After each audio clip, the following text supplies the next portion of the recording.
ছিল আমাদের স্টেট গভর্নমেন্টের কাছে লিস্ট চাইতেন, আমরা 3টে করে নাম পাঠাতাম, তার থেকে ওনারা সিলেক্ট করতেন। এ সুমোটো যেন মগের মুলুক, যেন দিল্লি কা লাড্ডু, যেন জমিদারি, জমিদার জোকদার, কালোদার আর বিজেপিকে সন্তুষ্ট করার জন্য যে দেশে প্রধানমন্ত্রী নিজে আমি শুনেছি মিটিংয়ে বলেন চুন চুনকে মারেঙ্গে, আমি ওনাকে বলি দেশকে আপনি কি করে রক্ষা করবেন? আপনার মুখে এটা শোভা পায় না। আমি আজকে এখানে আসার আগে একটা ভিডিও দেখছিলাম, তাতে ওদের একজন নেতা বলছে কেন্দ্রীয় মন্ত্রীর রাজ্যের মন্ত্রী শশী পাজার বাড়ি আক্রান্ত হয়েছে, এরপর মমতা ব্যানার্জির বাড়ি আক্রান্ত হবে, কালীঘাট আক্রান্ত হবে, চারিদিকে গুন্ডা লেলিয়ে দেব। আমরা বলি বুকের পাটা থাকলে দেখা, লড়ে নেব, সব কটাকে লড়ে নেব। আমরা কেউ ঘাসে মুখ দিয়ে চলি না, আমরা ঘাসকে জন্ম দিই, এটা মাথায় রাখবেন ভালো করে।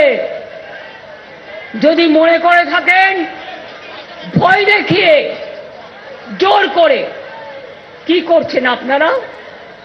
নন্দিনী চক্রবর্তী সিএস ছিল, একজন বাঙালি মহিলা। আপনারা অ্যান্টি বেঙ্গলি শুধু নয়, অ্যান্টি হিন্দুও, অ্যান্টি হিন্দিও, আমি প্রমাণ করে দিচ্ছি। আপনারা নন্দিনী চক্রবর্তীকে রাত্রি 12:30টার পরে তাণ্ডব করে তাকে ঘাড় ধাক্কা দিয়ে বের করে দিলেন। একবার রাজ্যকে জিজ্ঞেস করার প্রয়োজন মনে করলেন না, বিজেপির দালালি করতে গিয়ে। ধিক আপনাদের, লজ্জা আপনাদের। 2, হোম সেক্রেটারিও বাদ, তিনি তো নন বেঙ্গলি, কেন বাদ হলো? ডিজি কে ছিলেন? পীযূষ পান্ডে, এক কথায় বাদ, তিনি তো নন বেঙ্গলি ছিলেন। সুপ্রতিম কে ছিল কলকাতা পুলিশ কমিশনের?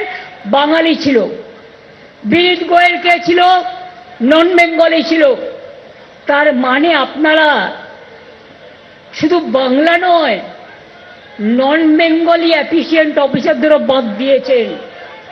আপনারা দেখেছেন বিজেপির কথায় কারা কাজ করবে, তাদের দেখে দেখে চয়েস করছেন। কিন্তু জেনে রাখুন, বিনাশকালে বুদ্ধিনাশ। যে অফিসারকেই পাঠান তারা সবাই আমাদের হয়েই কাজ করে।